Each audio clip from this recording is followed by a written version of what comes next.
Good morning, friends. Again, welcome in a class. Now we come to end of process, that is end of lesson molecular basis of inheritance. ह्या लेसनच्या सगळ्यात शेवटचा म्हणण्यापेक्षा शेवटच्या टप्प्यामधला सगळ्यात महत्त्वाचा part आहे protein synthesis. आता ह्याच्यामध्ये एक लक्षात घ्यायचं आहे, process of protein synthesis and process of photosynthesis. These are two different independent phenomena. हे दोन्हीही वेगवेगळ्या प्रोसेस आहेत. Process of protein synthesis is related with DNA or genetic information, or it is related with the organism, that is genotype of organism, while photosynthesis is purely physiological process. ही एक physiological process आहे ज्याच्यामध्ये food molecule तयार होईल. Protein सिंथसिसमध्ये by using amino acid the protein molecule is synthesised. आता protein molecule हा एक महत्त्वाचा पार्ट आहे. It is a important biomolecule. हा एक महत्त्वाचा बायोमॉलिक्यूल आहे. It serves as a structural component. हा महत्त्वाचा का बरं आहे हे लक्षात घ्या. हा एक तर स्ट्रक्चरल कॉम्पोनंट म्हणून ॲक्ट होतो, एन्झाईम म्हणून ॲक्ट होतो, आणि तुम्हाला माहिती असेल almost all enzymes are protein, hormones are protein. So this protein is most essential component. हा सगळ्यात महत्त्वाचा पार्ट आहे आपल्या बॉडीमध्ये, बरोबर आहे. आता जसं प्रोटीन सिंथसिसमध्ये DNA लागेल. The process is carried out with the help of DNA, that is as per the genetic information. आणि फोटोसिंथसिसमध्ये क्लोरोप्लास्ट लागेल, बरोबर आहे. ही प्रोटीन सिंथसिसची प्रोसेस, कारण आपला पूर्ण ॲपिअरन्स जो आहे हा प्रोटीनवरती डिपेंड असतो. Which type of protein is to be synthesise. जसं डोळ्याचा कलर आहे, हेअर्स आहेत. तो so structural component, enzymes and hormones are made up of protein. The process of protein synthesis includes 2 step. आता ही 2 स्टेपमध्ये घडून येईल. पहिलं आहे ट्रान्सक्रिप्शन, दुसरं आहे ट्रान्सलेशन. ट्रान्सक्रिप्शन आणि ट्रान्सलेशन. ट्रान्सक्रिप्शन म्हणजे काय? The transcription is the process in which DNA hand over the genetic information regarding the synthesis of particular type of protein molecule to RNA, mRNA. बरोबर आहे. ही जी जेनेटिक इन्फॉर्मेशन आहे जी क्रोमोझोमवर किंवा DNAवर present आहे, ही DNAवरची information transfer केल्या जाईल mRNA, ज्याला आपण messenger RNA म्हणतो ना, ह्या मेसेंजर RNAकडे ट्रान्सफर केला जाईल. ह्या प्रोसेसला म्हणायचं transcription. Okay, that we call it as the process of copying of genetic information from one strand of DNA into a RNA transcript is called as transcription. Okay, आता ह्याच्यामध्ये एक फरक राहील फक्त. हे ट्रान्सक्रिप्शन होत असताना आपण DNAमध्ये काय आहे, DNAमध्ये बेस पेअरिंग ATGC म्हणजे adenine combines with thymine by 2 weak hydrogen bond, guanine combines with cytosine by 3 weak hydrogen bond, बरोबर आहे ना. आता हा DNAमध्ये, पण RNAमध्ये काय होईल? This thymine is replaced by uracil. हा युरॅसिल ह्या अमिनो, हा जो नायट्रोजिनस बेस आहे, हा नायट्रोजिनस बेस थायमाइनच्या ऐवजी युरॅसिल राहील. So this is the only change. Now there is a certain central dogma of protein synthesis. Central dogma, this is postulated by Crick in 1958. आता central dogma म्हणजे काय? डोग्मा म्हणजे सेंट्रल थीम. जी theme आहे की बाबा आपण शॉर्टमध्ये पिक्चरचं स्टोरी कशी सांगतो तसा हा सेंट्रल थीम आहे that we call it as a central dogma of protein synthesis and it was first proposed by Crick in 1958. So what is central dogma? Here DNA by process of transcription it produce mRNA and mRNA by process of translation produce polypeptide chain of protein that we call it as synthesis of protein molecule. हा इथे protein molecule synthesis होईल. So DNA produce mRNA, mRNA produce protein molecule. म्हणजे ट्रान्स्क्रिप्शनमध्ये काय होईल? ट्रान्स्क्रिप्शनमध्ये DNA वरची genetic information mRNAकडे transfer होईल आणि mRNA ही information घेऊन सायटोप्लाझममध्ये येईल. The site of protein synthesis is a ribosome आणि रायबोझोममध्ये अमिनो ॲसिडचा उपयोग करून ही पॉलीपेप्टाईड चेन तयार केली जाईल. आता अमिनो ॲसिड वेगवेगळ्या प्रकारचे आहेत, 20 प्रकारचे अमिनो ॲसिड्स आहेत, बरोबर आहे ना. मग कोणचा अमिनो ॲसिड त्याच्यामध्ये इन्व्हॉल्व होईल प्रोटीन तयार करण्यामध्ये? That information is carried out by mRNA. तीच इन्फॉर्मेशन हा mRNA घेऊन येईल आणि ती जी इन्फॉर्मेशन आहे जी DNA स्टँडवरनं कॉपी केलेली आहे mRNAवरती, तिचा उपयोग करून प्रोटीन तयार होईल. So the formation of protein molecule as per the information which is carried out by mRNA from DNA स्टँड, actual synthesis of protein we call it as a translation. ही जी प्रोसेस आहे DNAपासनं mRNA बनण्याची त्याला आपण ट्रान्स्क्रिप्शन म्हणतो आणि mRNAपासनं ॲक्च्युअल प्रोटीन मॉलिक्यूल बनण्याची प्रोसेसला आपण म्हणतो ट्रान्सलेशन. पण आता काही व्हायरसमध्ये जसं रिट्रोव्हायरस ग्रुप जो आहे त्याच्यामध्ये हा जो सेंट्रल डोग्मा आहे हा थोडा चेंज होतो. हा कसा चेंज होतो पहा. This was proposed by Temin and Baltimore. Temin and Baltimore in 1970. आता ह्याच्यामध्ये काय आहे? DNA make mRNA by process of transcription and by reverse transcriptase mRNA again make DNA, that we call it as a reverse transcription. It makes DNA and मग पुढची process सारखीच आहे, translation, and it makes polypeptide chain, that is protein molecule. बरोबर आहे. फक्त difference काय? mRNA bye reverse transcription प्रोसेसने परत तो DNA मॉलिक्यूल तयार करतो. That is the additional information. Okay. आता पहा इथे ट्रान्स्क्रिप्शन प्रोसेस कशी होते पहा. The transcription is the process formation of RNA over the template of DNA. It creates a single stranded RNA which has a coded information similar to the sense or coding strand of DNA. बरोबर आहे. आता coding strand ज्याला आपण coding strand आणि anti coding strand पहा. इथे एक आपण डायग्राम काढू पहिले. आता हा DNA स्टँड आहे. यहाँ आहे 3' एंड टू 5' एंड, बरोबर आहे. हा दुसरा स्टँड आहे, याची पोलॅरिटी राहील 5' to 3'.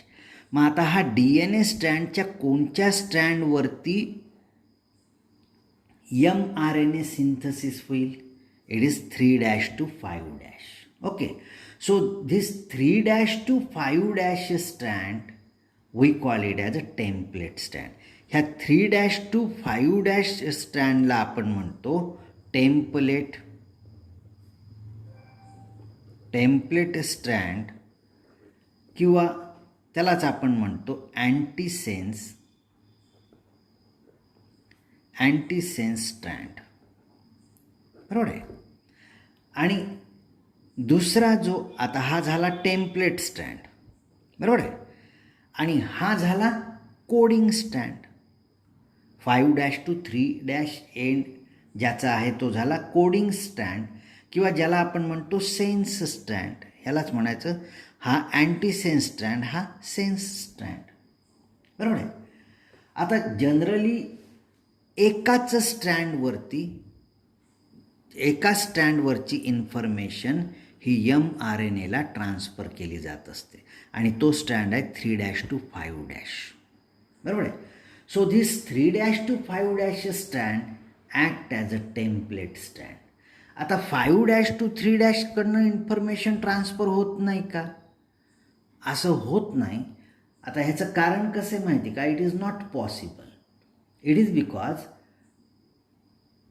complementary RNA with a tendency to form a double-stranded structure which would not be functional. आता काय होईल? हा एक स्टँड असा स्टँड तयार करेल, हा स्टँड असा स्टँड तयार करेल, कॉम्प्लिमेंटरी स्टँड तयार होईल ना. मग 3' to 5' स्टँड तयार करेल 5' to 3' आणि 5' to 3' तयार करेल 3' to 5'. मग ते दोन पेअर झाले, कारण हे कॉम्प्लिमेंटरी बेस पेअरिंग आहे तिथे. मग ते पेअर झाले की काय होईल? ते नॉन फंक्शनल होईल. किंवा जरीही ते फंक्शनल राहिले तरी ह्या दोनपैकी समजा ह्याने एक प्रोटीन बनवला, ह्याने एक प्रोटीन बनवला. आता ह्याचा प्रोटीन कामात येईल पण ह्याचा प्रोटीन कामात येणार नाही.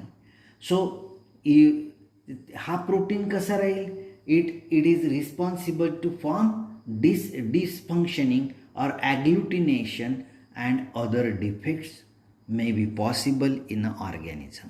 So out of these two strands, only the information of template strand is coded on mRNA. हे दोन्ही स्टँडपैकी फक्त 3' to 5' स्ट्रँड हाच टेम्पलेट स्ट्रँड म्हणून ॲक्ट होईल. त्याच्याच वरची इन्फॉर्मेशन ट्रान्सफर केल्या जाईल, दुसऱ्या स्ट्रँडची इन्फॉर्मेशन ट्रान्सफर केल्या जाणार नाही. कारण लक्षात आलं का तुमच्या? एक तर दोन्हीही स्ट्रँडनी तयार केलं तर काय होईल? ते परत बाइंड होऊन जातील आणि तो फंक्शनलेस होऊन जाईल, कारण हे कॉम्प्लिमेंटरी तयार होईल ना, असे स्ट्रँड तयार होईल. मग याचं कॉम्प्लिमेंटरी तयार झाल्यावरती काय होईल? पेअरिंग वीक हायड्रोजन बॉन्ड तयार होईल दोनमध्ये आणि दोन्ही नॉन फंक्शनल होतील. किंवा जरी फंक्शनल राहिले तरी ते अपोजिट प्रोटीन तयार करतील. Opposite protein means protein with opposite sequence of amino acid and it creates a bad effect. It causes deformity. बरोबर आहे. म्हणून दोनपैकी एकच स्टँड हा इन्फॉर्मेशन शेअर करत असतो. आता याच्यामध्ये ट्रान्स्क्रिप्शन प्रोसेसमध्ये जे आवश्यक असतं तो आहे प्रोमोटर. हा इथे असतो प्रोमोटर. काय म्हणायचं याला? प्रोमोटर. हा इथून एवढा जो आहे हा structural gene.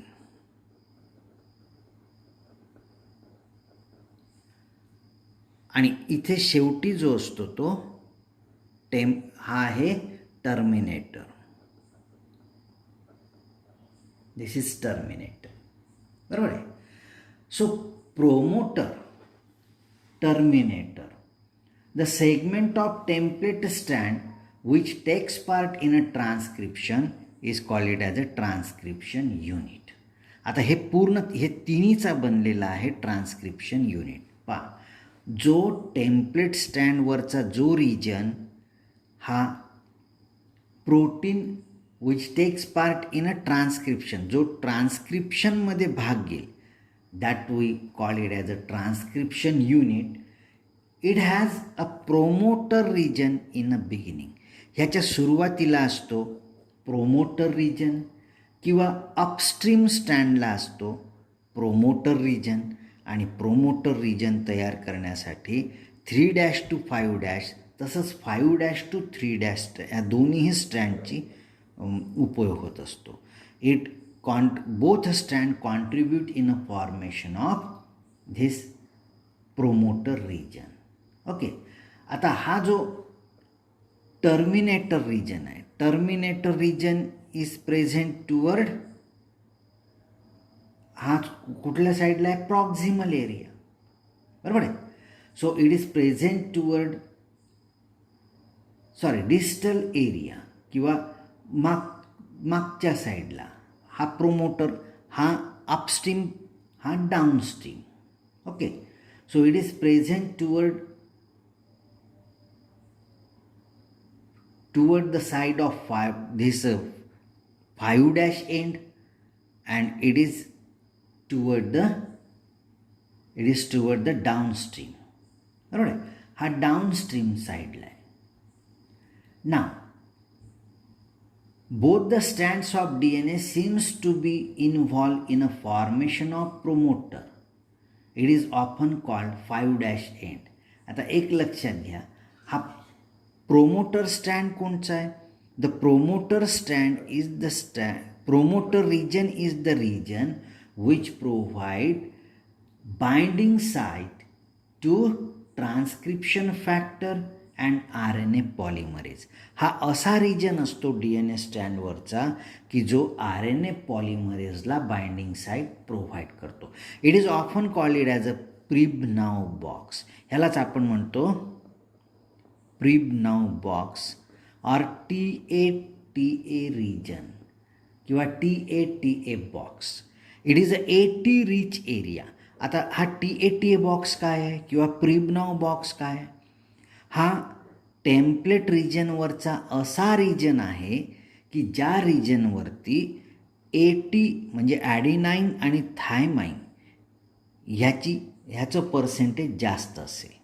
It is having much more adenine and thymine. ह्या दोनचं पर्सेंटेज जिथे जास्त आहे that we call it as TA region किंवा TA बॉक्स. हा DNAवरचा, बरोबर आहे. आता हा काय करत असतो? It provide binding site to transcription factor and RNA polymerase. हा ट्रान्सक्रिप्शन फॅक्टर आणि RNA पॉलिमरेजला बाइंडिंग प्रोव्हाइड करेल. It was first discovered by the scientist Pribnow, so it is also called it as a Pribnow box. म्हणून ह्याला Pribnow box म्हणतो आपण. Terminator region is present toward downstream. 5' end template स्टँडच्या 5' एंडकडे जो आहे दॅट इज टर्मिनेशन रिजन किंवा terminator region. आणि हा कुठं असतो? जनरली जिथे पॅलिंड्रोमिक सिक्वेन्स आहे. आता पॅलिंड्रोमिक सिक्वेन्स म्हणजे कोणचा? आता जसं GAATTC, बरोबर आहे. GAATTC C. आता ह्याचा पॅलिंड्रोमिक कोणचा आहे? Cचा G, Gचा Tचा A, Tचा A, Aचा T, Aचा T आणि Gचा C. आता तुम्ही ह्या सिक्वेन्सला असं वाचा GAATTC. म्हणजे palindromic sequence is the sequence which read from 5' to 3' and 3' to 5'. जो दोन्हीही कडने वाचला तर सारखा सिक्वेन्स असतो, त्याला आपण म्हणतो पॅलिंड्रोम्स, बरोबर आहे. GAATTC हा झाला पॅलिंड्रोम. किंवा आपण म्हणतो ना,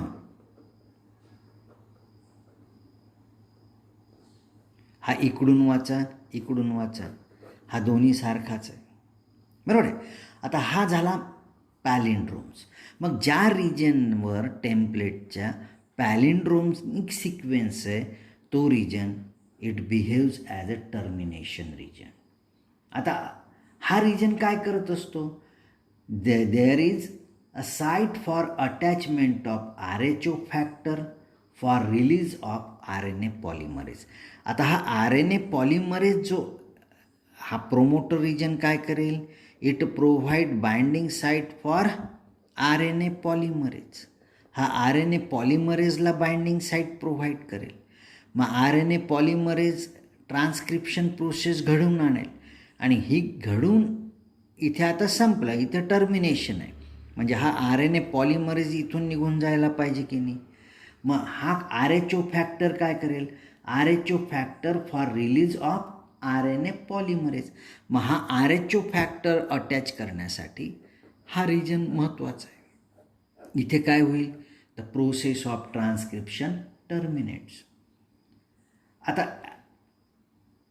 आता इथे पहा, ह्या दोनच्या मधात जे जीन्स आहेत that we call it as a structural gene, हे झाले स्ट्रक्चरल जीन.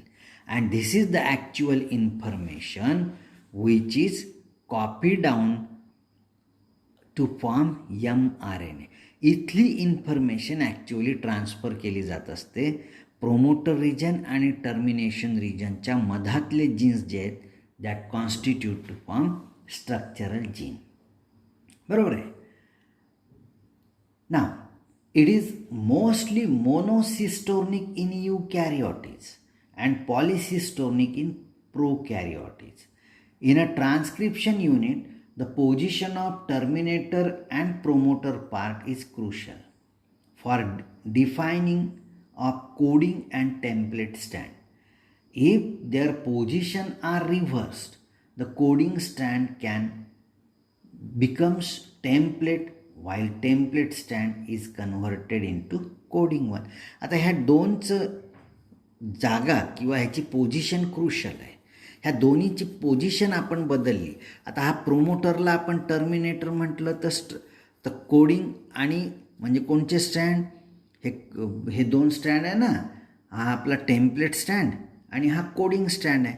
मग ह्याला आपण टर्मिनेटर म्हटलं तर हे रिजन बदलले. हा आता काय होईल, हा टेम्पलेट होईल, हा कोडिंग होईल. बरोबर आहे. हे दोनची पोझिशन आपण बदलली तर.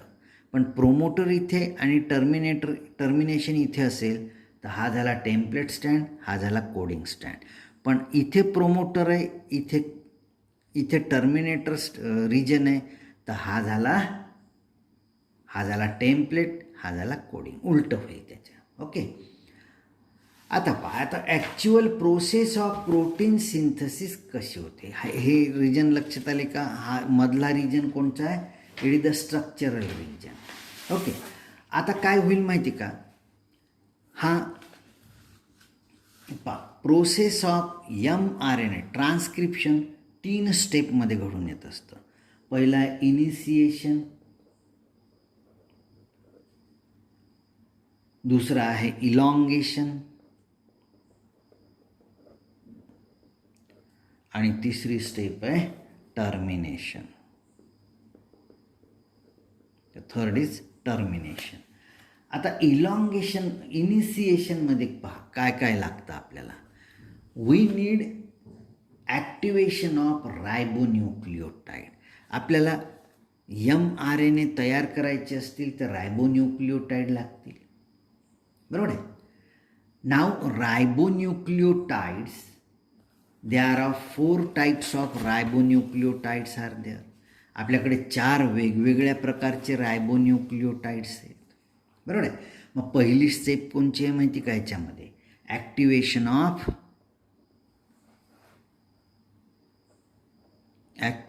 ऑफ रायबोन्यूक्लियोटाइड. बरोबर आहे. रायबोन्यूक्लियोटाइडचं ॲक्टिवेशन होणं. 4 types of ribonucleotide takes part in a synthesis of RNA. आता ह्याच्यामध्ये 4 नायट्रोजिनस बेस आहेत ना आपले, जसं AMP adenosine mononucleotide phosphate, guanosine mononucleotide phosphate, uridine mononucleotide phosphate, cytidine mononucleotide phosphate. They are present in a inactive state. हे मोनोफॉस्फेटच्या रूपामध्ये. So they are first get activated. The nucleotides are converted into active state through phosphorylation. It produce triphosphates energy phosphate and enzyme phosphorylase are required. आता हा it combines with H3PO4, that is phosphorylase. Energy is needed and they are converted into ATP, GTP, UTP and CTP. बरोबर आहे. आता दुसरा ह्याच्यामध्ये need आहे, that is DNA template. What is DNA template? The only one DNA strand function as template strand. It is called as antisense strand, जे आपण आतापर्यंत पाहिलं आहे. The unit of transcription begins with promoter and ends in a terminator. The separation of template strand does not require specific chemicals as in case of DNA replication. Instead, core enzyme of RNA polymerase travels along the template strand with the help of protein factor called NUS-A protein. बरोबर आहे. म्हणजे इथे काय होईल, हा DNA strand आवश्यक आहे. तिसरं इनिशिएशन.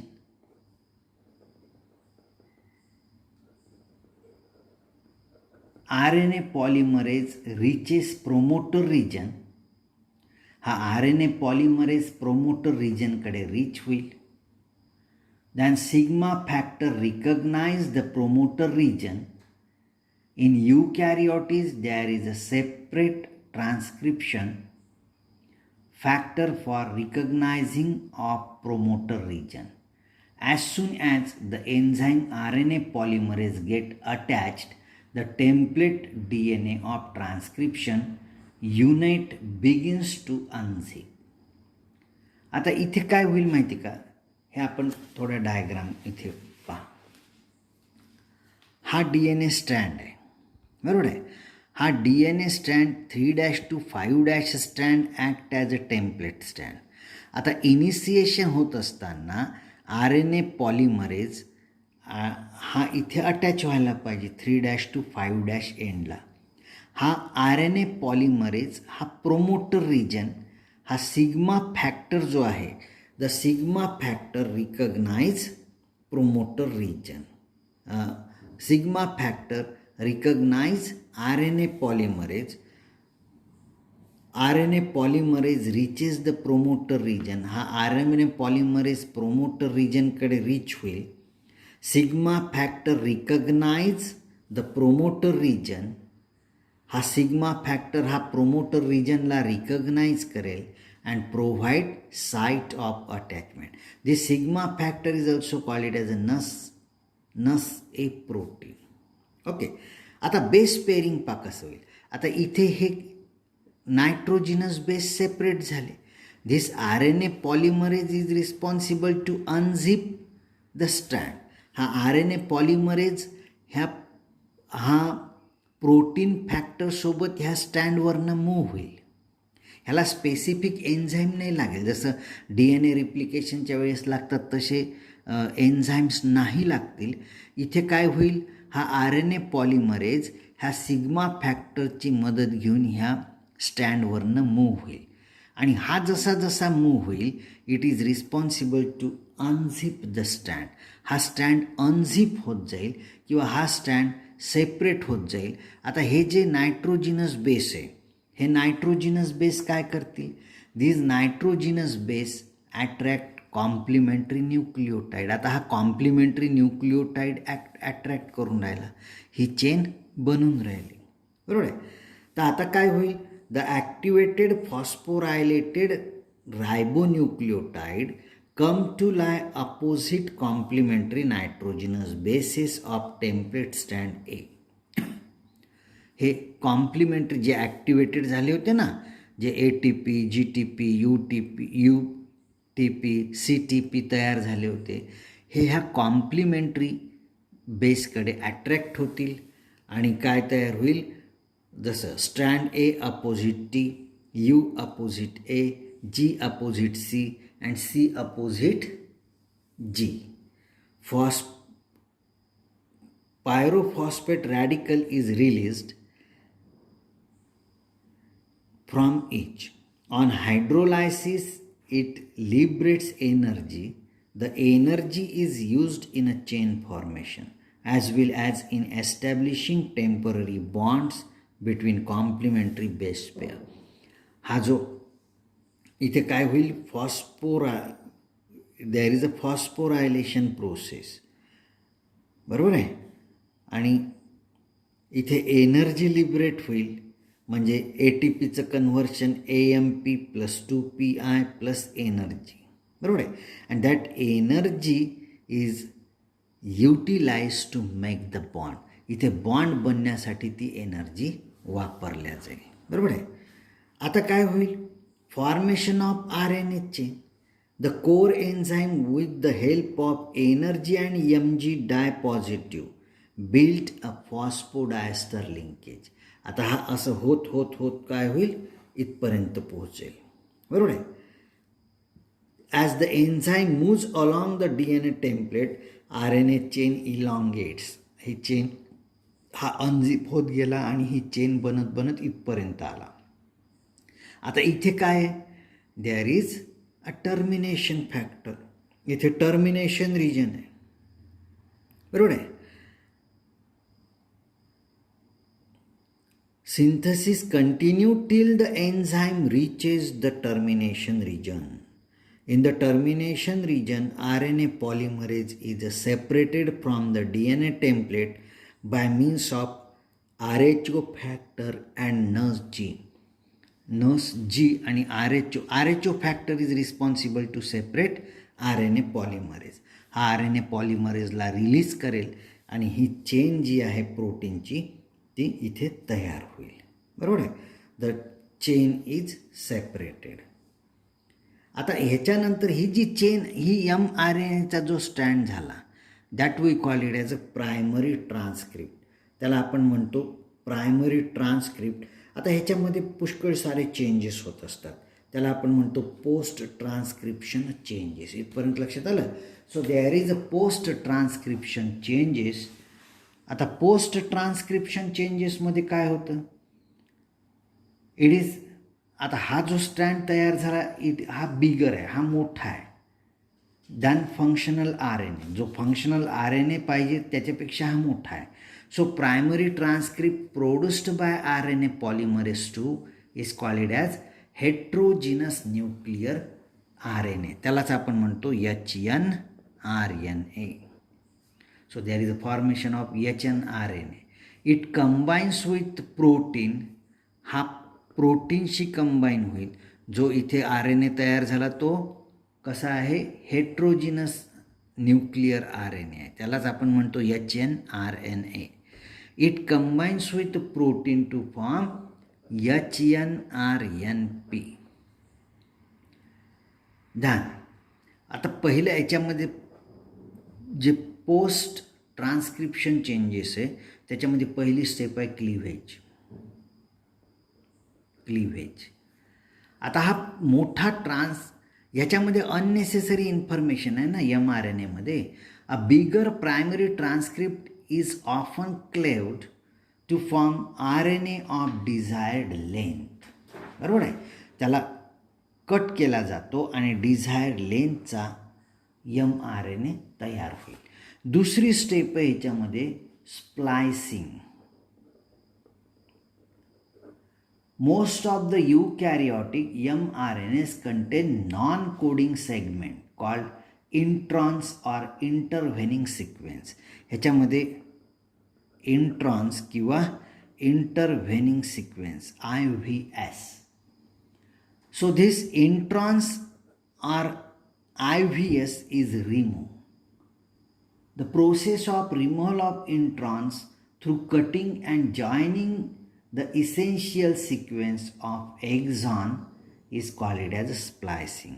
म्हणजे मधात समजा आता हा इथला सिक्वेन्स जो आहे हा 6 याचा काहीच कामाचा नाही आहे, हा आहे इंट्रॉन किंवा आपण ह्याला म्हणतो IVS, बरोबर आहे. मग हा कट केला जाईल आणि जे इसेन्शियल आहे म्हणजे हा इथून कट होऊन हा पार्ट आणि हा पार्ट जोडला जाईल, हा कट केला जाईल. That we call it as a splicing. आणि आता जो तयार झालेला mRNA आहे त्याच्यामध्ये हा थर्ड स्टेपमध्ये जाईल. That we call it as a terminal addition. Terminal ॲडिजन्समध्ये काय, the newly processed RNA receives addition at one or both the end to recognize the area of its action. जो त्याला काय केलं जाईल, ॲडिजन केलं जाईल. For example CCA is added to 3' region of tRNA. जो tRNA आहे ना, हा इथे CCA इथं असतो, हा इथे अमिनो ॲसिड असतो, हा G' एंड किंवा ग्वानाइन एंड आहे. मग ह्याला हा CCA इथे ॲड केला जाईल. That we call it as a terminal addition. बरोबर आहे. It is the area of attachment of amino acid. Newly processed mRNA developed from hnRNA undergoes both capping and tailing. Capping occurs at 5' end. End cap is 7-methylguanosine, that is 7-mg. It develops from guanosine triphosphate GTP. Tailing occurs at 3' end. It consists of repeated anucleotide. आणि सगळ्यात शेवटचं nucleotide modification. Nucleotides are modified. चौथी step कोणची आहे, nucleotide modification. Nucleotides are modified post-transcriptionally to perform different functions. Maximum modification occurs in tRNA. They include methylation, ethylation, deamination. It produces such chemicals as a dihydrouracil, pseudouracil, methylcytosine. म्हणून आपण tRNAला वेगवेगळ्या site पाहिल्या ना. That is, it contain unusual new nitrogenous base म्हटलं होतं, ते इथे add केले जातील and it makes the RNA. हा इथे RNA तयार होईल. ओके, तर हे तुम्ही पुस्तकातनं वाचा. नसेल समजलं तर परत मला डिफिकल्टी काढून ठेवा, तुम्ही मला विचारा. Okay, thank you.